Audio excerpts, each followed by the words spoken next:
Hello everyone, welcome to my channel. কেমন আছেন আপনারা সবাই? আশা করি ভালো আছেন, আমিও ভালো আছি। আজ অনেক দিন পর একটা রেসিপি নিয়ে আসলাম।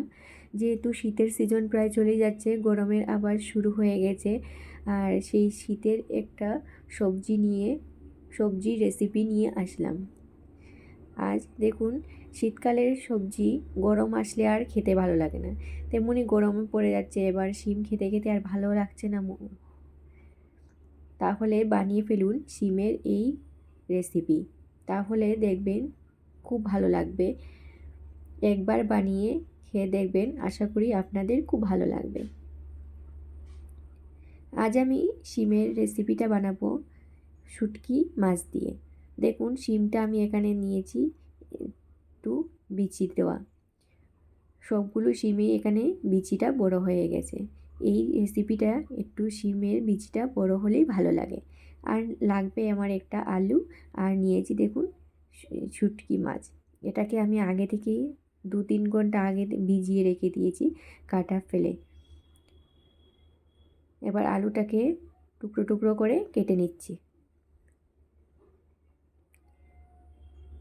আর শিমগুলো বিচি কাটবে না, বিচির মধ্যে মধ্যে কাটবে, এভাবেই সাইজ করে কেটে নেবে। আর একটা আলু নিয়েছি, সবগুলো কাটা শেষ। এবার সবজিটাকে ধুয়ে নিচ্ছি।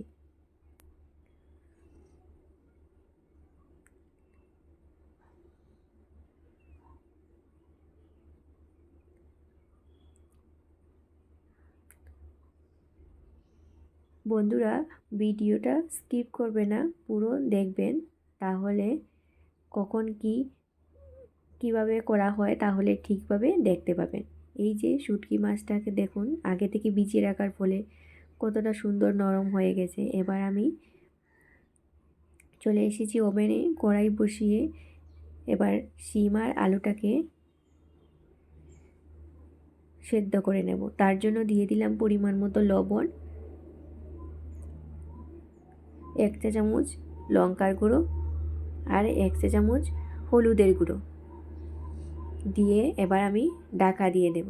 দিয়ে দিয়েছি পরিমাণ মতো কাঁচা লঙ্কা। যেহেতু শুটকি মাছের রেসিপি, তাই ঝাল না হলে ভালো লাগবে না। এবার 2 মিনিট পর দেখুন, নাড়াচাড়া করে দিচ্ছি, করে আবারও ঢেকে দেবো আরও 2-3 মিনিটের জন্য।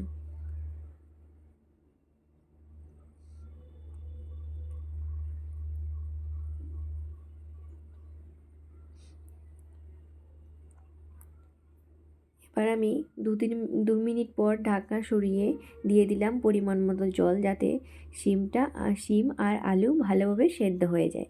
এবার আমি 4-5 মিনিটের জন্য ঢাকা দিয়ে দেব, পুরোপুরি সেদ্ধ হওয়ার জন্য।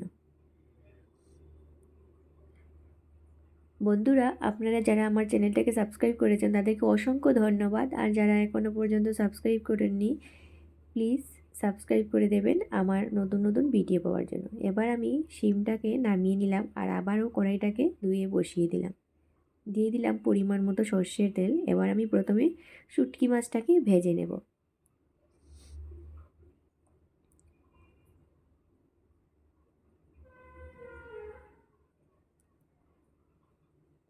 তেলটা পুরোপুরি গরম হওয়ার পর দিয়ে দিলাম শুটকি মাছ।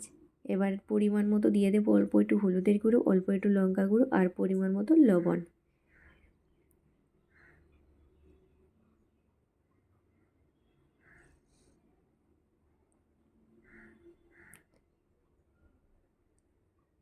দিয়ে নাড়াচাড়া করে ভালোভাবে ভেজে নিচ্ছি। একবার এইভাবে বানিয়ে খেয়ে দেখবেন। আর কারা কারা এইভাবে এই রেসিপিটা বানান বলবেন তো কমেন্ট করে।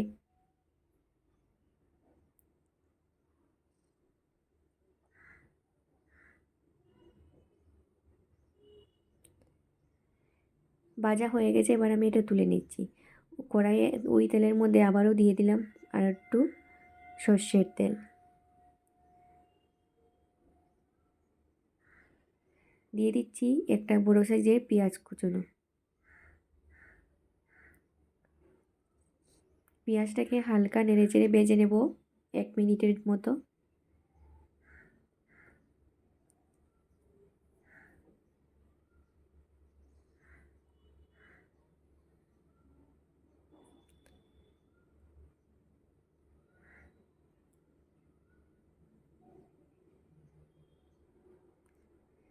পেঁয়াজ হালকা ভাজা হওয়ার পর এবার আমি দিয়ে দিচ্ছি কুচানো রসুন।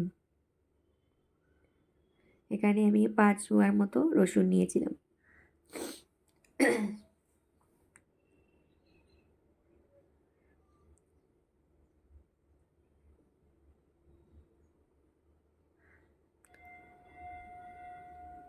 রসুনের কাঁচা গন্ধ যাওয়া অবধি ভেজে নেব।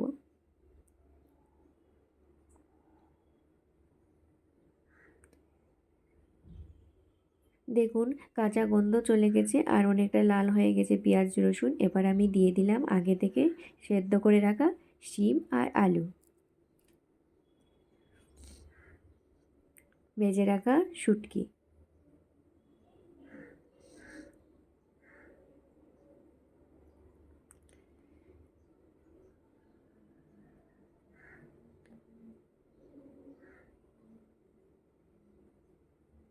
দিয়ে দিচ্ছি এবার ধনেপাতা।